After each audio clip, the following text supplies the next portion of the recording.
எல்லோருக்கும் வணக்கம். இன்றைக்கி அனிதா புஷ்பவனம்குப்புசாமி யூடியூப் சேனலில் உங்களை எல்லாம் சந்திக்கிறதுல ரொம்ப மகிழ்ச்சி. இன்றைக்கு பிறந்தநாள் மற்றும் திருமண நாள் காண இருக்கின்ற அனைவருக்குமே என்னுடைய வாழ்த்துகள்.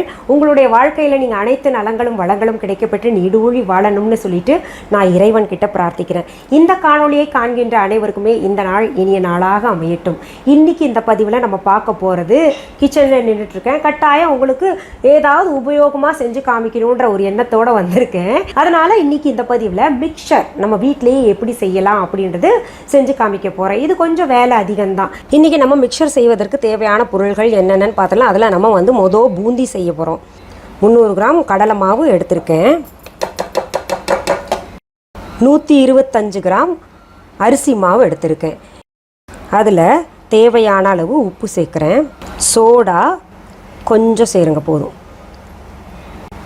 மிளகாய்த்தூள் 2 டீஸ்பூன், மஞ்சள் தூள் இது ஆப்ஷன் தான். கடலை மாவே நல்லா நிறமாக இருக்கும், அதனால் 1/4 டீஸ்பூன் போட்டுக்கோங்க.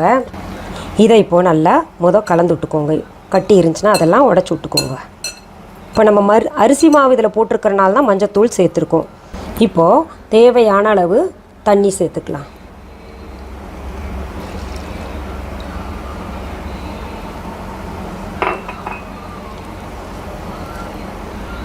இது பாருங்கள், மாவு நம்ம இட்லி மாவு இருக்கும் இல்லையா, அந்த பதத்துக்கு இருக்கணும். இப்படி எடுத்து ஊற்றுனா நல்லா இப்படி விழணும்.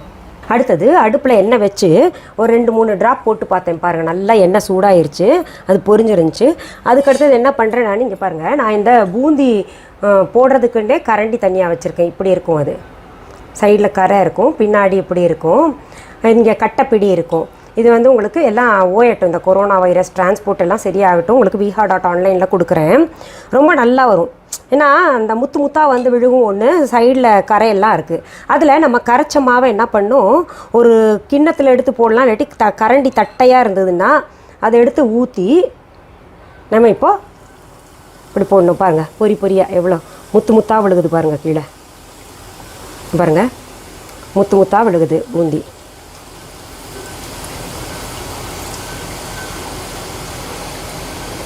நல்ல எண்ணெய் சூடு இருந்துச்சுன்னு வைங்களேன், அழகாக பொரிஞ்சு வரும். இது பாருங்கள். இப்போது இது ஒரு பேட்ச் எடுத்துடலாம். நம்ம என்ன மேலே ஊற்றினோன்னா ஒட்டிக்கும், நல்லா மொறுன்னு இருக்கும். நான் சொன்ன பதத்தில் நீங்கள் செஞ்சுட்டு வாங்க. இப்போ இதில் சிலர் பேக்கிங் சோடா போடணுன்னு குழப்பி விடுவாங்க. அது போட்டுறாதீங்க தயவு செஞ்சு. நம்ம சமையல் சோடா தான் போடணும். இப்போது இந்த பேட்சை நம்ம அள்ளிடலாம். இதே மாதிரி எல்லா பேட்சையும் நீங்கள் சுட்டு எடுத்துக்கோங்க. இப்போ பாருங்கள், நம்ம பூந்தி செஞ்சுருக்கோம் இல்லையா, ரொம்ப பிரமாதமாக இருக்குங்க. பாருங்கள், மொறுன்னு இருக்கும். அடுத்தது நான் ஓமப்பொடி செய்கிறதுக்கும் 300 கிராம் கடலை மாவு எடுத்திருக்கேன். 150 கிராம் அரிசி மாவு எடுத்திருக்கேன். இவ்வளோ போட்டுக்கிட்டிங்கன்னா வைங்களேன், நல்லா மொறுன்னு வரும். மஞ்சள் தூள் 1/2 டீஸ்பூன். இதுலேயே மிளகாத்தூள் சேர்த்துக்கலாம், அப்போ நல்லாயிருக்கும். 2 டீஸ்பூன் போல் சேர்த்துக்கோங்க. உப்பு தேவையான அளவு 3 பிஞ்ச் போட்டுக்கோங்க. இப்போ இதை கட்டி பிடிக்காமல் நல்லா கலந்து விட்டுக்கோங்க. அதனால் சும்மா 1 டீஸ்பூன் போல் எண்ணெய் போட்டுக்கோங்க. இது காஞ்சிடாமல் இருக்கிறதுக்கு நம்ம என்ன பண்ணோம், முறுக்கச்சில் வேறு போட போகிறோம். அதனால் லேசாக எண்ணெய் பூசி கையிலையும் ஒட்டக்கூடாது, முறுக்கச்சிலையும் ஒட்டக்கூடாது. பாருங்கள், இப்போ சப்பாத்தி மாவு எப்படி இருக்குமோ அப்படி பிசைஞ்சு வச்சுக்கிட்டோம்.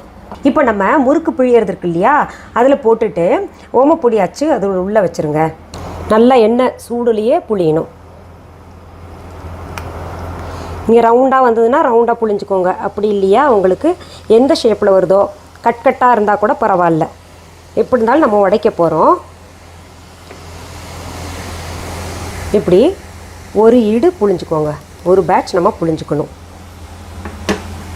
இது சுட்டுருச்சான்னு நம்ம பார்க்கணும். பாருங்கள், நல்லா சுட்டுருச்சு. நல்லா எண்ணெய் நிறுத்தி நம்ம வடிகட்டி எடுத்து பாருங்கள், நல்ல சத்தம், அந்த முறுமுறுப்பு சத்தம் வருது இல்லையா, அப்படி வரணும். இப்போது நுரையாக இருக்குல்ல, இந்த நுரை அடங்கணும். அடங்குச்சுன்னா நல்லா வெந்திருக்கான்னு இன்னொரு தடவை பார்த்துட்டு திருப்பி போட்டுக்கோங்க. இது மஞ்சள் நிறத்தில் இல்லாமல் கொஞ்சம் சிகப்பு நிறத்தில் ஏன் வருதுன்னா, நம்ம மிளகாத்தூள் எல்லாம் சேர்த்துருக்கோம். கொஞ்சம் நல்லா இருக்கட்டுமே நான் எல்லாம் சேர்த்தேன். இப்போ மிளகாத்தூள் சேர்க்கலைன்னா உங்களுக்கு நல்ல மஞ்சளாக இருக்கும். இப்போ பாருங்கள், ஓமப்பொடி நல்லா கிறிஸ்பியாக வந்திருக்குங்க. பாருங்கள் சத்தம். இந்த மாதிரி நம்ம துண்டுங்களாக ஆக்கிக்கலாம். இப்போ தனியாக ஓமப்பொடி செய்கிறதுக்குன்னு தனி ப்ரொசீஜர் இருக்குது. அது எப்படின்னு நான் உங்களுக்கு சொல்லித்தரேன். இதையும் நம்ம அந்த பூந்தி கூட சேர்த்துக்கலாம். அடுத்தது என்ன செய்யலான்னு பார்க்கலாம். அடுத்தது நான் நிலக்கடலை எடுத்திருக்கேன். நிலக்கடலை எனக்கு ரொம்ப பிடிக்கும், எங்கள் வீட்டில் எல்லாருக்குமே ரொம்ப பிடிக்கும். அதனால் இந்த மிக்சரில் நான் முந்திரி பருப்பு சேர்க்கலை. முந்திரி பருப்பு போட்டு செய்கிற மிக்சர் வேறு, அது நான் உங்களுக்கு வேறு கலவை. அதில் இன்னும் நிறையா சேர்ப்பாங்க பொருள் எல்லாம், அது வேறு உங்களுக்கு சொல்லித்தரேன் பாருங்கள். இன்னொன்று ஒரு 100 கிராம் நான் எடுத்துக்கிட்டேன். இதை எண்ணெய் சூடாக இருக்கும்போதே போட்டுருங்க. இது போடும்போது பார்த்து, இப்போ எண்ணெய் தெளிச்சது பார்த்திங்களா, அந்த மாதிரி தெளிக்காமல் பார்த்துக்கணும் நம்ம. பாருங்கள், இந்த நிலக்கடலை நல்லா ப்ரௌன் ஆகிற வரைக்கும் நம்ம போட்டு எடுத்துக்கணும். அடுத்தது அதே எண்ணெயில் சிம் பண்ணிக்கோங்க. பொட்டுக்கடலைக்கெல்லாம் ரொம்ப சூடு எண்ணெய் தேவையில்லை. அது வந்து ஒரு 200 கிராம் எடுத்திருக்கேன். 150 போதுமானது. இது கொஞ்சம் நல்லா இருக்குமே, அதிகமாக இருந்தான்னு சொல்லிட்டு கூட போட்டிருக்கேன். அடுத்தது நல்ல சூடான எண்ணெயில் இப்போ நம்ம அவல் வந்து 300 கிராம் நான் சேர்ப்பேன். சீக்கிரம் பொரிஞ்சிடும் அவல், அதனால் நீங்கள் பார்த்து உடனே எடுத்துருங்க.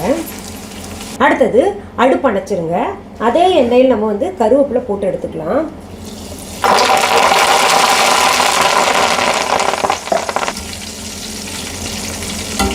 எனக்கு அடுப்பு அணைச்சிருக்கோம்.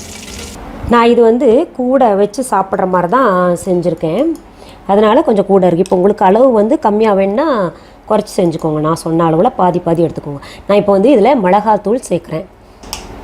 அவலெல்லாம் உப்பு இருக்காதுல்ல, அதனால் உப்பும் சேர்த்து சரியாக கலந்துக்கலாம். பாருங்கள், நல்லா மொறுப்பாக சத்தம் வருதுல்ல. இதில் லேசாக மஞ்சத்தூள் கலந்துக்கிட்டிங்கன்னா இன்னும் நேரம் ரொம்ப நல்லாயிருக்கும். ஏன்னா நம்ம இப்போ சாப்பிட்டது ஜீரணம் ஆகணும், அதனால் பெருங்காயத்தூள் போட்டோம்னா ரொம்ப நல்லது. இது போடுறதுனால நல்ல மணமாகவும் இருக்கும். கொஞ்சம் சும்மா ஒரு 2 சிட்டிகை எடுத்து போட்டுக்கோங்க. இப்போது நல்லா கலந்து விட்டுக்கோங்க.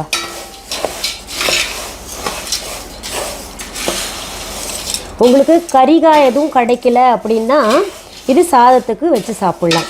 நம்ம வீட்டில் செய்கிறது கொஞ்சம் வேலை அதிகமாக தெரியும்.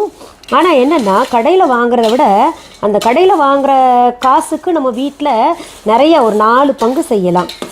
சாதம் செஞ்சு ரசம் செஞ்சு இது வச்சு சாப்பிட்டா நல்லாயிருக்குன்ற மாதிரிலாம் ஸ்நாக்ஸ் சொல்லித்தரேன்.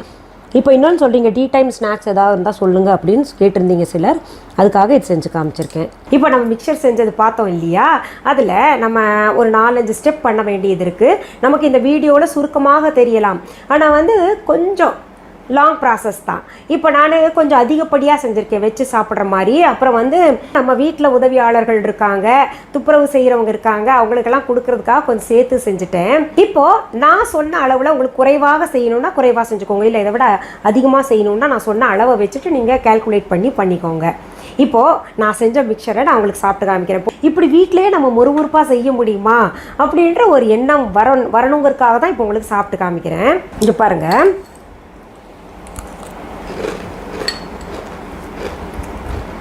சத்தம் வருதா?